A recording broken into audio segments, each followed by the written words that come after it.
คันสิแม่นหมาหอนก็ฟังคักๆก็บ่แม่นคันสิแม่นยุงมาอยู่แถวหน้ากล้องแถวนี้ดังก็บ่น่าจะแม่นนะเพราะว่าเสียงนี่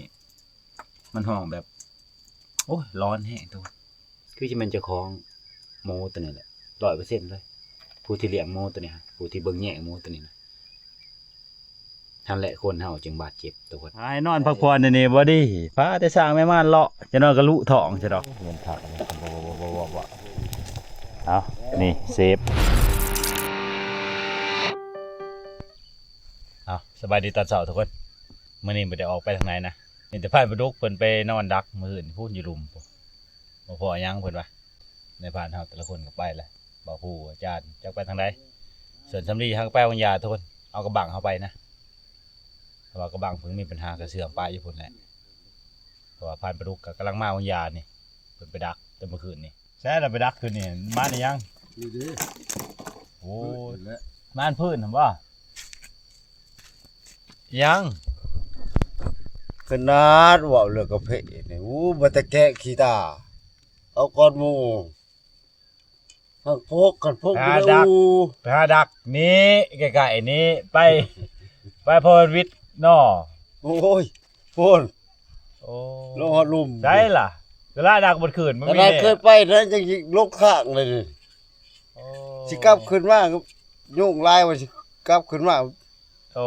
เจอด่านตุ้ยไว้ลงบัดเจอด่านยุ่งมาบ่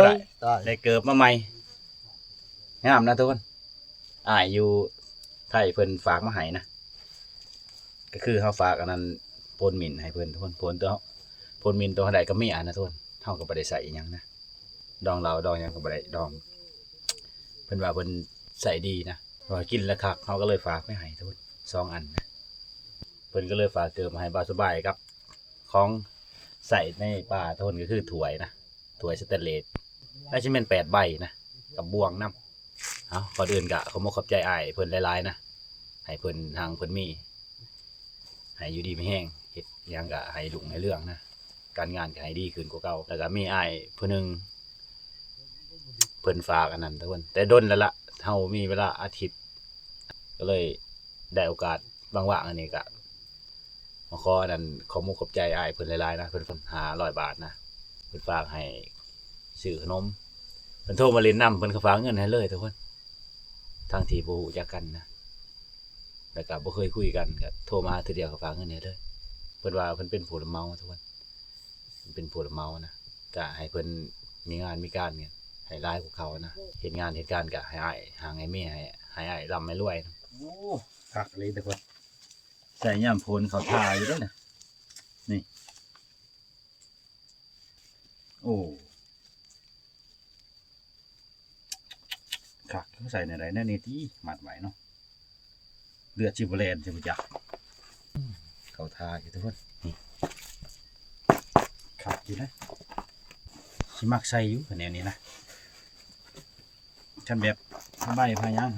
ห้องใบใส่ตัว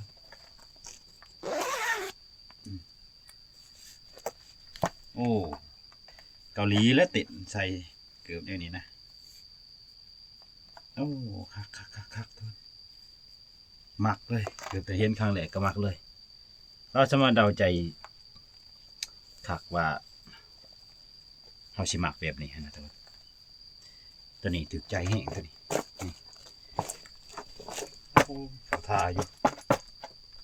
นี่แต่ว่าไม่ได้ใส่อันนั้นทุ่งเถานะ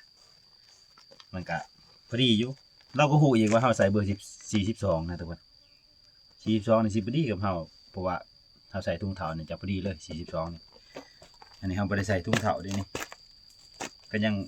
ได้อยู่ถือว่าคักมันเป็นแบบว่าเขายิบได้ทุกคนแต่ขอบนี่เขายิบได้ได้เขาไม่ได้ใส่กาวติดได้นี่ผ้าแพร่ก็ถือว่าโอ้ยคักทุกคนเอาขอบใจอันหลายๆแล้วว่าขอบคุณอันหลายๆนะให้ห่างไอ้มีกูเก่าไปวันนี้งานหนึ่งเขาหนึ่งหนามมันเป็นเห่าดอกพันปลาดุกไปแหละแต่เห่าเป็นปูมาไว้นะเขาเนี่ยแล้วแพงเลยนะไปคือจังเมื่อวันเนี่ยบึกโดลายมูกะมันเป็นชีคำแต่มันไปเห็นถุงเขาเหยื่อพอดีแบบว่าพอดีมือสละเอานะเขาก็เลยลัดอยู่แต่ก็ยังรู้สึกหยาดทุกคนเพราะ ราะว่าเหตุการณ์ที่เราเห็นนี่มันคือเหตุการณ์จริงเลยมันอยู่ในหันนะทุกคนอีกอย่างก็ไปเห็นหมู่เฮาเป็นแบบว่าเป็นแบบนั้นนะมันก็เลยแบบเห็นมันผ่าติดตาเลยนะสองมากอะคือจังคลิปเฮาและเฮาเข้าไปฟังนี่เสียงแปลกๆตอนเจ้ามาแต่ไสตัวยังบิน ฮะ ว่าดอนตัวนี้จะคนเลยเจ็บ 2 โอ้วังหันไผ ดุก มันบ่แม่นเสียงเอฟเฟกต์ว่าสบายใส่นะบ่แม่นนะก็คือเสียงจริงเลยคันสิแม่นหมาฮ้อนก็ฟังคักๆก็บ่แม่นคันสิแม่นยุงมาอยู่แถวหน้ากล้องแถวนี้ดังก็บ่น่าจะแม่นนะเพราะว่าเสียงนี่มันห้องแบบโอ้ยร้อนแฮงตัวคือสิแม่นเสียงวิญญาณอันนั้นบักเวอร์ตัวนั้นตัวหรือว่าเสียงผู้ที่อันนั้นเบิ่งแย่งหมูตัวนั้นแต่ว่าเพราะว่าหมูเจ้าถิ่นนะผู้ที่เลี้ยงมันนั่นแหละผู้ที่ดูแลมันนั่นแหละมาเห็นมันตายซั่นซะแล้วก็ให้นะให้นำคือจังเฮาไปเห็นน้องม้าเฮาจังซี่คือจังน้องม้าเฮานี่เฮาเลี้ยงน้องม้าเฮานี่แล้วไปเห็นสภาพที่มันบ่มีชีวิตอยู่นะทุกคนไปเห็นแล้วก็ให้นะเพราะว่าสัตว์แต่ละตัวเลี้ยงอย่างเนี่ยมันมีเจ้าของอยู่แหละทุกคนบ่แม่นว่าเฮาสิได้มันง่ายๆเด้เพราะว่ามีเจ้าของทุกคนหมูตัวเฮานำนี่ถ้าเกิดว่ามันได้ขึ้นตีนเขาจีนี่เบิดชิดนะมันมีมอตำแยอยู่หั่นอันนี้ความเชื่อเฉพาะบ้านบ่สบายนะทุกคนหนึ่งมาก็คือพันจันทร์ผู้เพิ่นเคยยิงนี่หนึ่งมาตีนผู้เขาจีตีนผู้ดาวแจ้งแล้วก็ตีนผู้สะโกมันมีมอตำแยทุกหน่วยผู้นะคำว่าตีนผู้สะโกถ้าเกิดคือจังช่วงเฮายิงว่าหั่นเฮายิงอยู่คำแขนมันแล่นมาหาตีนผู้สะโกนี่คือฮอดหันนี่คือเบิดชิดเลยอย่างปกติก็คือมีเจ้าของมาหับเอานะคือจังเฮาไปไล่งัวไล่ควายนั่นแหละคำมานี่เฮาป้องเข้าคอกว่าซั่นซะเนื้อมาถ้าเกิดว่ามันบาดเจ็บจังซี่มันมาเพื่อนมาซ่านแล้วก็เฮาเห็นแล้วก็เฮาปัวประมาณนี้แหละทุกคนอันนี้ความเชื่อส่วนบุคคลนะแต่โบราณเขาเชื่อแน่ๆทุกคนแต่โบราณนี่ปัจจุบันนี่ก็ยังอันนั้นอยู่ตัวนี้บ่เชื่อก็อย่าลบหลู่ตัวจังโมตัวบ่ผู้หญิงนี่ผ่านประสบการณ์มาหลายลูกปืนนี่เต็มเบิดแทงกระตนกระโตเพ้อๆยันเป็นหมูแต่เฮายิงอยู่ก็สวยกับ1,100ตัวมันเขากินมากบางนะตัวคือสิเป็นหมูตัวนี้นะเพราะว่าลูกปืนนี่มันอยู่ในชั้นคอเพราะว่าเฮายิงเฮาดักลงจังซี่ลูกปืนอันนั้นลูกตัด3มิตรหั่นเฮาเอาออกมามิตรหนึ่งจำนี่ซ้ำกันคือลูกปืนเฮาเลยทุกคนถามบ่ผู้เราก็ว่าบ่แม่นลูกปืนเราตัวนี้ค่อยคิดออกอย่างเดียวว่าบ้าแม่นหมูตัวเคยยิงคักๆเพราะว่าเขายิงดักลงตัวลูกปืนตัวมันอยู่จำนี่หั่นมันบ่ได้ต่ำกระดูกมันมาอยู่ในนี่นะมันมาอยู่ในหนังมันในนี่โอ้เขายิงก็บ่ได้ไกลตัวแต่ว่าปืนเฮาตัวนั้นก็คล้ายกับว่ามันบ่ตีตัวแล้วก็มีมิดหนึ่งมันต่ำกระดูกมันตัวแต่ว่ากระดูกมันบ่แตกมันแข็งนะมันถือช่วงนี้มันพอมันหอดกระดูกแล้วมันแปะทุกคนดูกตะกัวมันแปะนะติดกับกระดูกเลยแล้วก็อยู่ในสันหลังนี่3 เม็ดพี่ชิแมนโมตัวเขายิงเบิ่งคิดว่าพี่ชิแมนนะโมตัวนะเฮ้ยเบาเลยก็เสียงจะมาทางใดเชียวนะร้อนขนาดนะยิงพังเลยแห้งร้อนแต่บิดเท่ากับตัดคลิปไปเท่ากับประเดใจทุกคนพอมาพังเบิกเอาแล้วเสียงเนี่ยมาแต่ไสแต่ตั้งงงแห้งขนาดกับเสียงตัวนี้นะจะมันแสบมาแต่เท่าใด แต่ที่แมนมาฮอนก็สิบ่แม่นตัวพังคักเลยบ่แม่นนะเสียงมาฮอนจะเป็นเสียงงัวควายก็เป็นไปบ่ได้ดอกงัวควายไว้มันสิฮ้องเป็นไปบ่ได้เลยคันยังงัวก็มาประมาณนี้แหละทางงัวควายคันมาฮอนก็สินะอันนี้คือคนไห้นี่คือสิแม่นเจ้าของหมูตัวนี้แหละ 100% เลยผู้ที่เลี้ยงหมูตัวนี้ผู้ที่เบิ่งแย่งหมูตัวนี้นะนั่นแหละคนเฮาจึงบาดเจ็บทุกคนเพราะว่าเพิ่นมีเจ้าของว่าแล้วจะถิ่นทอนแต่ยังดีแต่ว่าเจ็บน้อยนะหนึ่งมากก็บารมีเฮาหรือว่าอันนั้นเฮามันกวมทุกคนกวมมันว่าซั่นซะ คันว่าเฮากลัวมันบ่ได้ในหนึ่งมาเฮาไปไล่ยิงนี่ปืนอาจจะมีปัญหาทุกคนหนึ่งมากก็ซับบ่แตกนะเพราะว่าหมูมีเจ้าของทุกคนถ้าเกิดว่าสบายไปยิงนี่ปืนบ่ล่วงนี่มีชิดสิเจ็บเบิดซองก็มีนะเพราะว่าจังหวะนั้นเฮาก็บ่ได้คิดอิหยังเลยเพราะว่ามีแต่อยากซอยหมู่เท่านั้นทุกคนมีแต่แล่นไปก็สบายแล่นไปยิงเลยนะบ่ได้ยอดเด้เพราะว่าบ่มีโอกาสแต่จอเพราะว่าเฮาอยากซอยแบบว่ามันเต็มที่เลยเด้มันสุดแบบซั่นซะพอแล่นไปเห็นแต่มันเห็นก็เลยแล่นไปดีแต่ว่าหมู่ก็มันออกห่างตัวคนแน่เฮาก็เลยทับเลยทุกคนถ้าว่าสาๆซื่อๆนี่ย่านบ่ทันมันย่านมันเห็นเฮาแล้วมันสิแล่นมาหานี่เฮาอาจจะยิงบ่ถูกก็มีจังหวะมันมานี่มันปีนหัวมาเนี่ยหมู่มันสิบ่ใหญ่แต่คนประมาณนี้นะเพราะว่าเฮายิงแล่นนี่มีสิบ่ถูกหลายเพราะว่าเฮาบ่ได้อยู่นิ่งเด้อันนี้มันปีนควงมาจังซี่นี่เฮายิงเฮาแล่นยิงนี่ก็ถูกทุกคนสบายๆยิงถูกนี่นะถูกแขนหน้ามันนี่ถูกแขนหน้ามันแล้วก็มันก็ล้มลงมันหักเบิดนะแถวนี้เพราะว่ามันอยู่ไกลๆเด้มันไปตีอยู่ไหนพุ่นกระดูกก็ยังแถวนี้หักเบิดคือไปบ่เป็นแล้วแล้วก็ผ่านสำลีเพิ่นมาซ้ำอีกตัวซ้ำใส่หน้าผากนะไปที่3 บาทตัวหมูตาว่าผู้ยิงตะบิดถือก้นแล้วก็เฮายิงถือเท่านี้มันโอ้ว่าเรื่องหมูตัวนี้ยังคักเลยตัวเอาเดี๋ยวสิมาเล่าเรื่องร้อนต่อนะบางคนอาจจะบ่เชื่อนะตัวนี้ปานจันนี่โอ้ยผ่านประสบการณ์หลายตัวเรื่องน้ำนั่นแหละถ้าว่าเราขึ้นตีนสโกแล้วยิงบนแค่คำเขียนขึ้นตีนสโกเราว่านำเลยเราว่านำไปก็ไม่มีประโยชน์เรานำมาบางหันจนเห็นลมพุบลมผาบมวนจนมันเสียสิแขนมันหักนี่นำไปพอไปหอตีนสโกเท่านั้นจากอันนั้นที่ว่าลมพุบลมผาเสียเลยทุกคนมันยาวปกติแล้วก็นำไปก็บ่เห็นเสียห้อยก็จักไปทางใดจากที่หมูคือสิได้แต่ก็บ่ได้ ยังบ่มั่นใจอีกโทรให้พ่อเฒ่าเอามากะพ่อจำนันทุกคนติดกินอยู่นิดหน่อยแล้วก็ไปทางใหม่นะคือจะอีเห็นเฮาหั่นแหละบางหารนำกินแต่เก่ามันก็บางหารเอาไปเอามาไปเฮ็ดนูไว้แล้วก็มิดว่าเราช่วยเลยบ่ได้ซ้ํได้ยินแต่ปานจันเนาะว่า1ตีนสโก2ดาวแจ้ง3ข้าวจีอันนี้คือแม่นดาวแจ้งนี่ก็ยันว่ามันแล้วเขายันปัวบ่ได้ดาวแจ้งเพราะว่ามันลงมาแต่ดาวแจ้งนะมันผ่านแล้วผ่านอันนั้นมอตำแยนะมันสิมาขึ้นมอตำแยตีนข้าวจีมันลงมาแต่พุ่นมีหยังต้นแบบเวลาว่างๆก็เลยมาเล่าให้ฟังนะเหตุการณ์แบบนี้คือสิบ่เกิดขึ้นอยู่ทุกคนต่อไปก็สิระมัดระวังกว่านี้นะนายพรานที่ว่าคืนผู้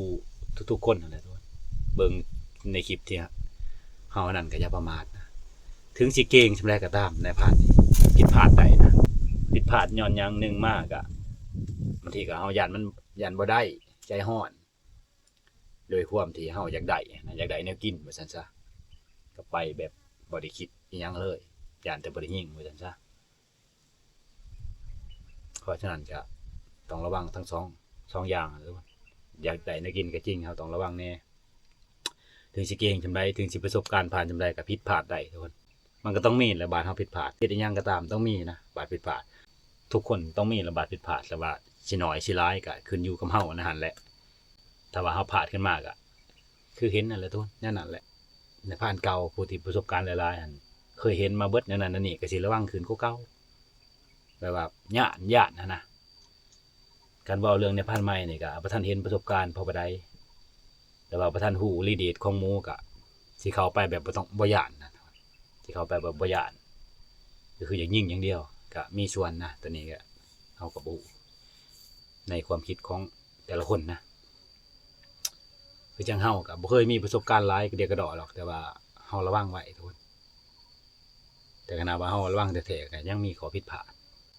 ต่อให้มีประสบการณ์จะได้ก็ต้องมีและบาดผิดพลาดทุกคนเฮาโอ้ยหลายเติบเลยบ่เรื่องตัวนี้จะได้มันบ่มีเวลาไม่มีอันนั้นบอลไปก็เลยเราเรื่องตัวนี้นะทีมงานก็ยังมิดอยู่ท่านมีประมาเรื่องนี้ก็ให้ระมัดระวังขึ้นกว่าเก่าทุกคนในผ่านเดินป่านะ บ่ว่าสิเป็นเฮาแล้วก็คนอื่นที่เข้าป่า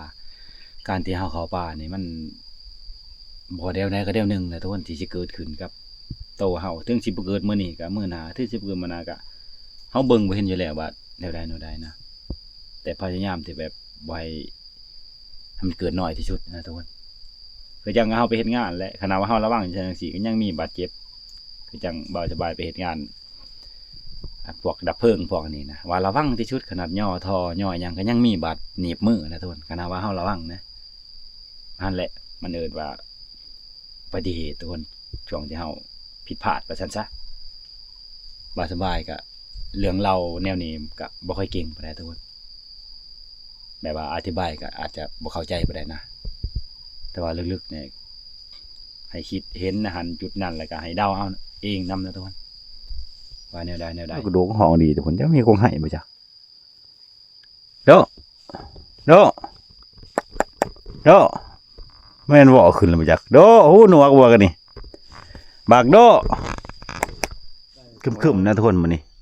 บรรยากาศครึมๆจะน้อยเขาสิพาเจ้าเลาะไว้บ่พุ่นแล้วถ้าเอาไป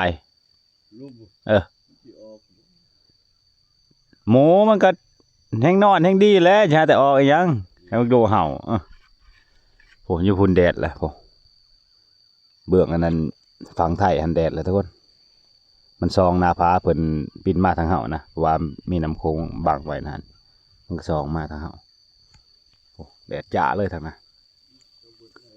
นี่ท่านี้ทำมอนะท่านี้บุญบวมวันนี้สร้างผลงานได้เด้อวันนี้เด้อบางงานบ่มาบ่ครบทุกคนเมื่อวานนี้เขาเลยปาดหูจะน้อยให้เลือดมันออกให้พอจะให้เลือดมันออกซื่อๆนะปาดออกจะน้อยย้ายประคบกับมาบ่วานนี้โอ้ย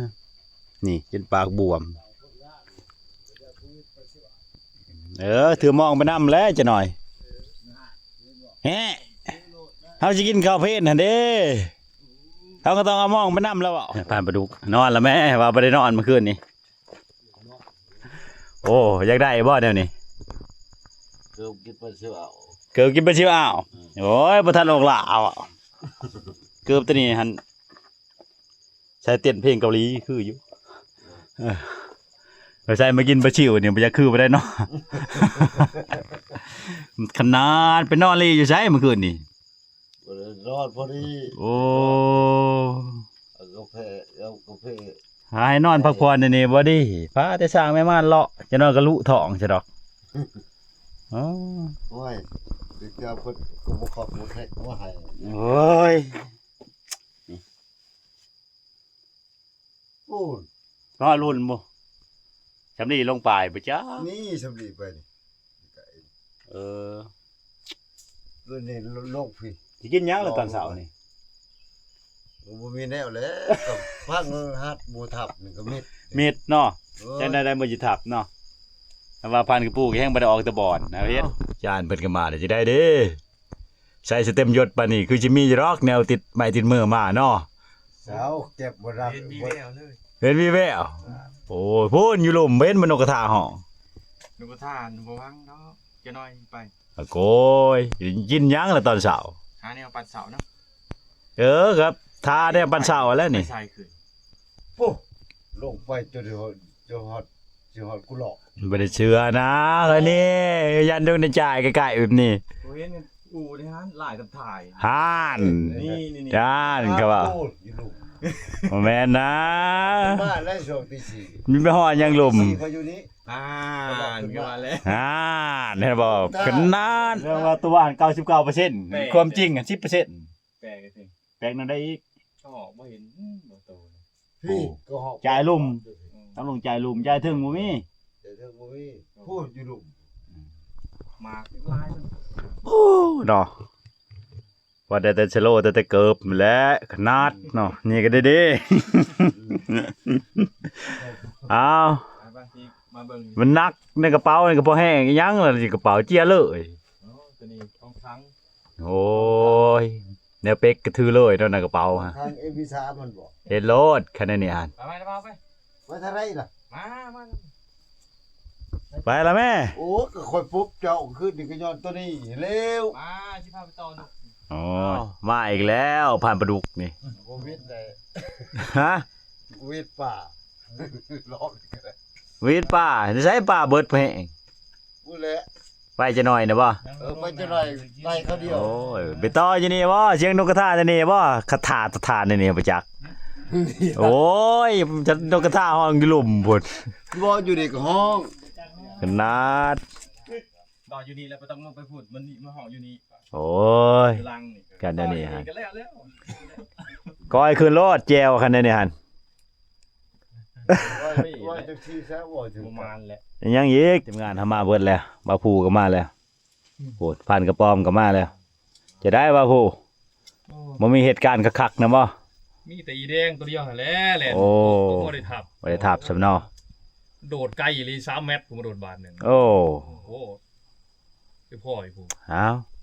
ทีมงานเฮาก็มาเบิดแล้ว ได้แต่ชูโล ตอนเช้านี่ก็ห้วยไม่ใช่จะได้จีเขาจีแล้ว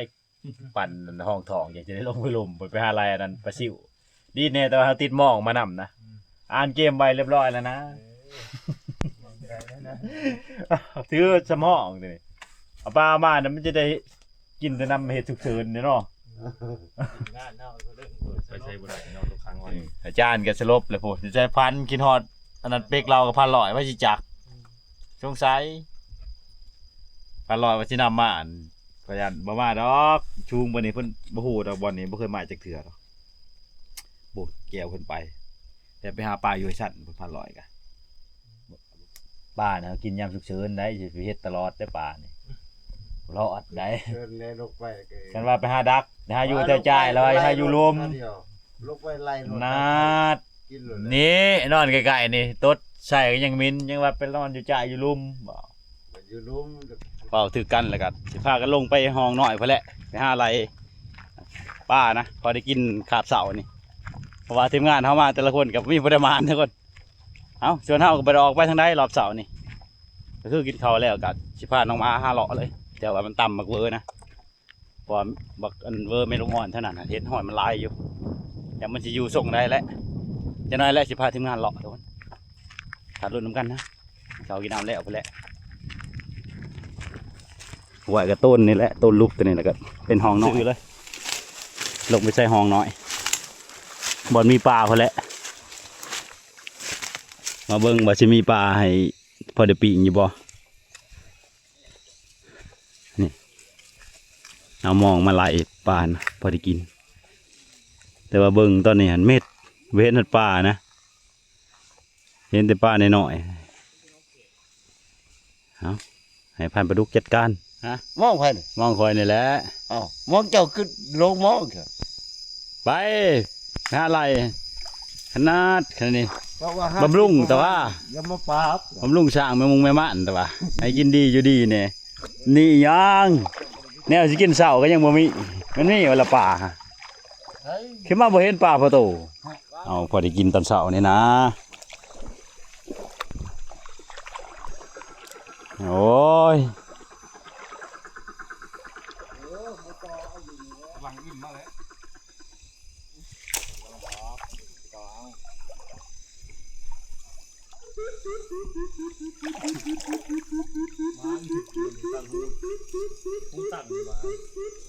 แต่มาแล้วเสียนะ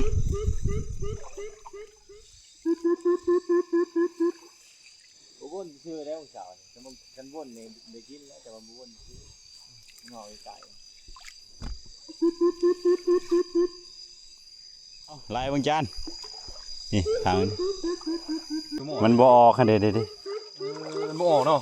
มันเห็นบ่ เอ้ามันหลอดเฉยมองใหญ่ ตัวนี้มองใหญ่เนาะเก็บมาฟังน้ำครับทุกคนไอ้ยังสิเป็นอาหารมื้อเช้านี่ให้มันหลอดไปก่อนเก็บเบิด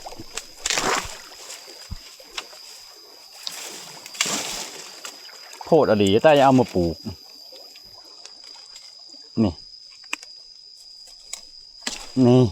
โหยอด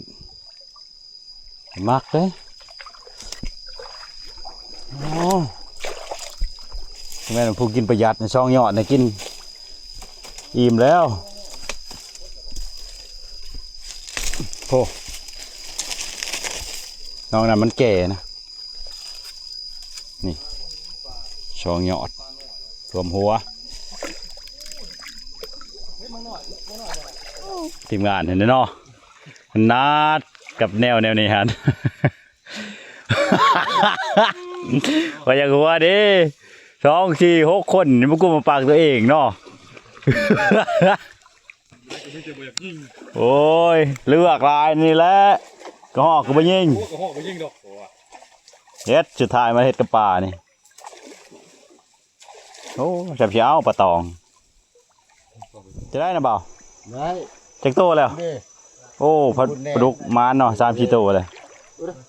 ขนาดเกินป้านี่ทุนแต่ว่ามันโตบ่ใหญ่นะตัวน้อยอยู่ในนี้บ่จัก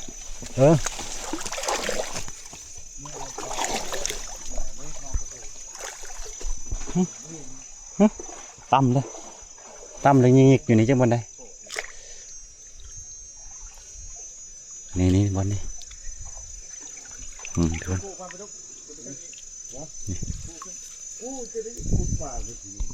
อ้าวจานพูนั่นดิมันลายโตเติมเลยเด้ บ่ฟิล์ม ไล่แต่พูนมาพี่มันชิมาอยู่เดี๋ยวสิลองไล่ไปแต่พูนมานี่ไล่แต่พูนมาก่อนไม่ได้ไป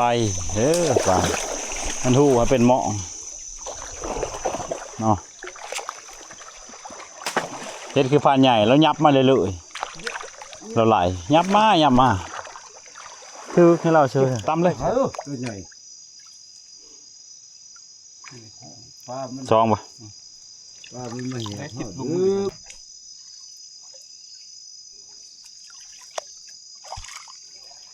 ไปลูกอยู่ยังนี่ฝ่ายมันเล่นกับไปกับหมา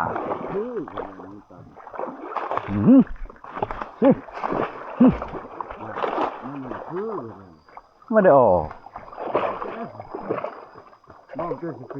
เออ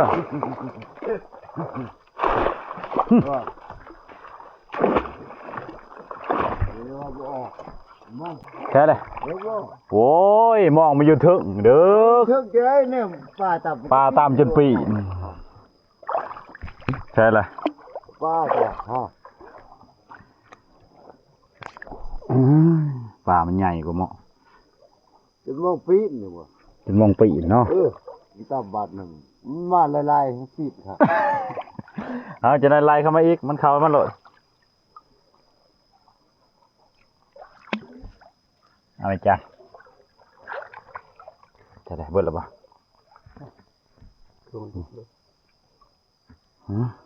มันดีกว่าโฮชันลุกก็ได้ดอกมันบ่รอ ปลาก่อนเอาไล่มาอีกมาผ่านปลาดุกนี่มันตลอดจิบ่โอ้โก้ยอยู่มีแห้งตดแต่เบิ่งชกย่างย่อยอยู่นี่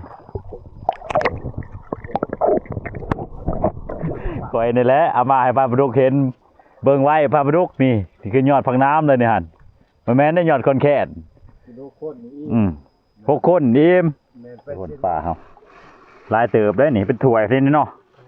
เอาใส่ขี้มันก่อนบัดนี้ อันนี้บ่สิอุฮะ โอ้ใช้งานเลย นี่มาเบิ่งแม่บ่ เก็ดบ่ออกบ่เก็ดออกบ่เก็ดออกแล้วเนาะสิยะเนาะ เก็ดนี่ ออกบ่ บ่ หัว เอาแต่ขี้มันนี่แหละเก็ดมันบ่ได้ฆ่าแค่พันปลาดุกหรอก เอาแต่ขี้มันคมเด้เก็ดมันได้นะบ่คมเก็ดด้วยนี่ก็ทุบนะใส่เหยาะก็ได้ใส่อุก็ได้ เป็นหมอเลยทีเดียวเลย มัน เนาะ เป็นหมอเลยโอ้สาธาเป็นจะได้ป่ะผู้ คักนะเบิ่งสี โอ้สีมันก็คักจะได้ทุกคน แต่ว่าเฮาบ่ทันสรุนคือกันนะเกลือยังอันประเดกอยู่นํกันเด้อ แบบผู้กระแมนแกงกระแมนเนาะ แม่นครบสุดอยู่ที่คนเดียวกันเลยจักอีหยังอียาหักแซ่บแน่นอนนะ เงินถักบ่เอานี่เซฟเป็นตั้งเซฟเป็นตั้งผู้หลาเนาะเรื่อยๆว่าเด้บ่มาดคันนี้ผ่านปลาดุก เก็ดตัวนี้นี่ครับ เบิ่งก็สิชิมเบิ่งทุกคน บ่ได้นั่นเด้ บ่ผู้เฮ็ดคิดเบิ่งคือสิแซ่บอยู่ ผู้ใหญ่ให้ เบิ่งจากหน้าตามันบะ กินตัวนี้เด็กจุกใส่ก็ได้ แหนมเนาะเดียวกันเนาะ มาพูดมากินข้าวกันโอ้คัก เลย คักเนาะจะเฮ็ด สุดยอด แซ่บอะเลย แบบ มา เลย จำหน้ามึงครับนัวขนาดหน้ามันเนาะ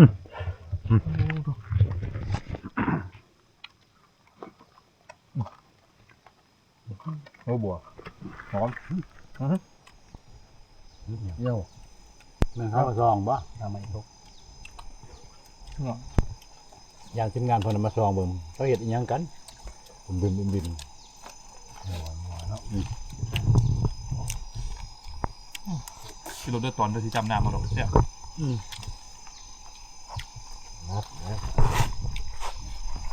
เก็บหนักเดี๋ยวนี้ แต่บ่ได้ปลาดุกเหมือนเนาะ เบิดในเรื่องหนึงก็ได้นึง ห้องตัวนี้บ่มีปลาดุกบ่เห็นก่อนตามที่เลาะเบิ่งเห็นแต่ปลากะ ตัวนี้ได้ปลากังกับเต่า เต่าออนไลน์ โอ้ไม่เจ้าตัว มันเป็นเนินมาเลยป่ะห้องตัวนี้มันไม่มีในนาพางเดี๋ยวห้อง ให้ท่านผู้ตัวลงมาแล้วอยากมา เพราะว่ามันขึ้นได้เนาะขึ้นได้ก็ต้องขึ้นได้ต้นกวนที่ตู้ที่นี่ว่างใหญ่มันบวกเนาะ ที่นี่เพราะว่าโอ้ยมันต้นมันต้องต้นเนื้อคู่อยู่แล้ว แซ่บเนาะฟังเนาะ เป็นแปลว่าได้มันบ่ต้นเนื้อคู่ รู้ยืดเสือ พยันเข้ามาปล่อย ห้องดู เพราะว่าเขาก็ไม่ได้เลาะเบิ่งชุดเถื่อเอาต้นน้ำใหม่โอ้คนอยู่หลุมนี่ก็กินต้นน้ำใหม่คือกันไม่ได้ต่างหยังนอกกับเฮา แต่ว่าเฮายังบ่ได้ต้มเด้ได้อาหารดีอยู่ก็ไปเอาน้ำใหม่ในไสไปทำเขาบ่เฮ้ยชั้นโอ้โหลงบอดฝุ่นบ่ ใหญ่มาชั้นบ่เห็นตอนนั้น รสชาติแล้วเข้าไป เรื่องหนาบ่หอดเนาะ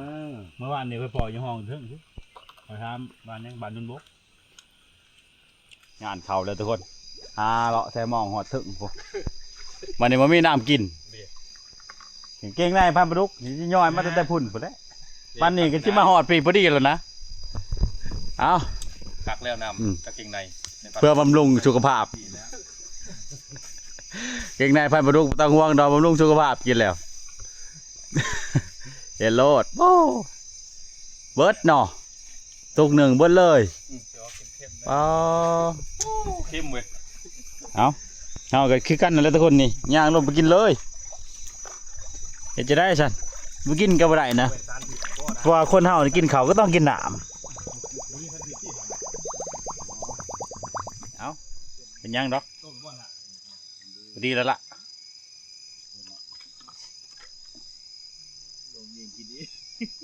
เห็นจะได้จ้ะมันมีบอลนั้นเลือกกันเด้ไม่มีทางเลือก